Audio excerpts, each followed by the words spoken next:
Brexit's hand out chicken or beef, what sort of Friday night is this for me? The upside is I'm going to Nigeria and there's going to be bare BBC. I'm joking. I'm joking.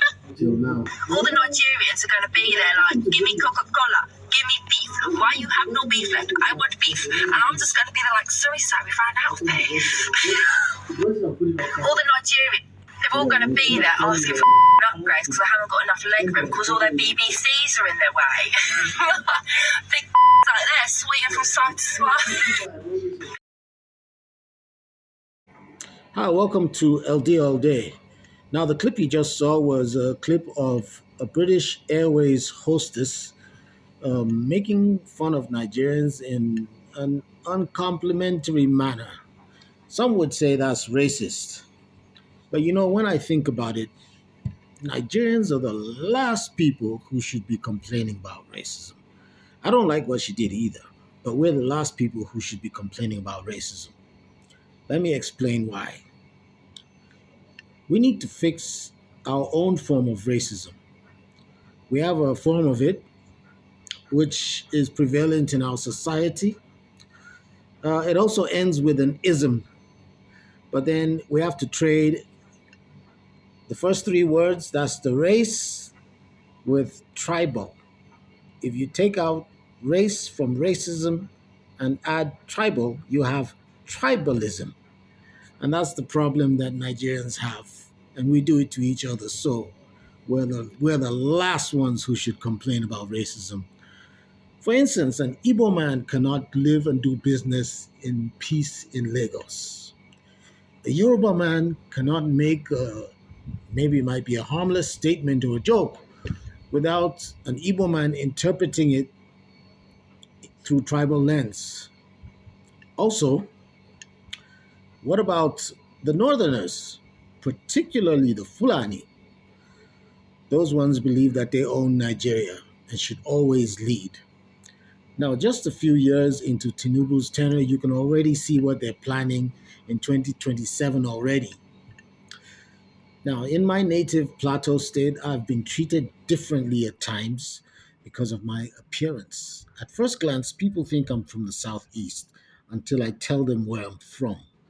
Sometimes I don't even bother to tell them, I just overlook it. So before we talk about racism, let's fix the tribalism at home before we talk about racism abroad. Let's be honest, the hostility we practice towards each other is an awful thing. Now, you cannot demand for fairness from outsiders when you do that to your own. So we haven't learned to coexist amongst ourselves. So why are we talking about justice from the outside? Now, anyone from any part of Nigeria should be able to do business freely in any other part of the country without being harassed. To be honest, there's certain businesses that are almost like the sole preserve of a particular ethnic group. And if you don't belong to that particular ethnic group, somehow you find that you're the one who's getting sabotaged. I remember asking somebody one day, I said, why is it that all these people in these spare parts markets are all Igbo? The person said, well, if you're not Igbo, you'll find out that you're the one whose shop will be broken into frequently. And that tells you something. And it's the same thing with other businesses as well. There are too many to mention, but there are other businesses where if you're not from a particular part of the country, you'll find out that you're getting sabotaged left, right, and center. The Northerners believe that their birthright is leadership. And then minorities like myself have to constantly explain their identity to people just to be accepted. So our biggest problem is not racism from the outside. It is tribalism from the inside.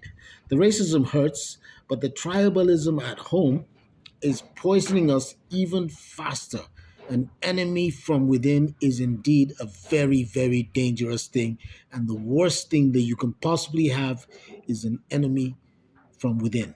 So before you move forward, the first thing you have to do before there's any possibility of moving forward is to purge that enemy from within. So let's kick tribalism out of Nigeria.